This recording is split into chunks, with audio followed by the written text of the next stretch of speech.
I'm here with Jennifer. Jennifer, I'm excited to get to know you and kind of hear your story, right? And so that's my first question to you. Can you give me a summary of like your life, your story? Absolutely. So when I was 15, I lost my best friend in high school to suicide. And I think at that time, I didn't even know what suicide was. It was back a long time ago. And I feel like in that day and age, suicide was so taboo that we didn't even know what to think or what to do after that. And so my parents got me some counseling, and that was really helpful and supportive, but I felt like the school didn't really do a whole lot to support those who were grieving that type of loss. And about a year and a half later, my father, he was a wonderful person, but he loved everybody but himself. And so he ultimately ended his life in front of me when I was 17.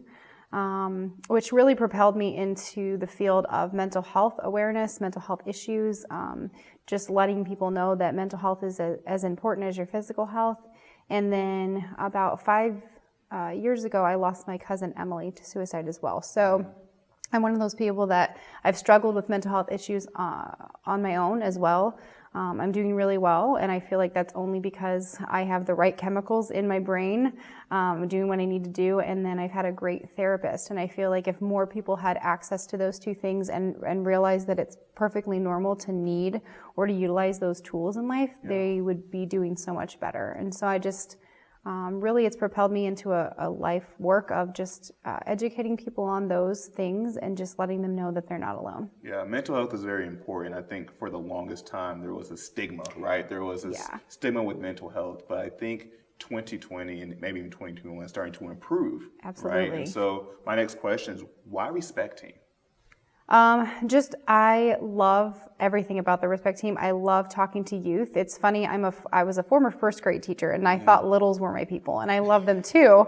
But to sit down and have a dialogue with teenagers, they're so smart and they're so intuitive, and they really know a lot of things, and I think a lot of people they discredit them just due to their age and life experience. And I feel like I love being in that role where I can dialogue with these kids, 30, 40 kids at a time, and we can have these discussions and they can open up and be vulnerable and be accepted for who they are. And really, we just give them tools to continue to improve their life. And I feel like it's just a really great platform to do awesome things. Yeah, so I mean, sounds like your story, you've dealt with a lot of loss in your life. Yeah. And I think 2020, there's been a lot of loss with COVID taking so many lives and things of that nature happening. If someone's watching this right now and they're going through a loss, can you give them a word of encouragement? I would say daily bread. Like, just take it one day at a time, sometimes 1 minute at a time. Try to take care of you, know what works best for you, and trying to give yourself a break, not trying to feel like you have to be this certain person or feel a certain way. Like, if you're sad, feel that, own it, move through it. But at the end of the day, don't let anybody discredit what your thoughts or feelings are, especially if you're grieving. If you're grieving, that's hard work. And I think a lot of people think, oh, well, I'm tired all the time, or I'm depressed, or I'm sad, or things like that. I shouldn't be because it's been 3 months since I lost the person, or a year, or whatever.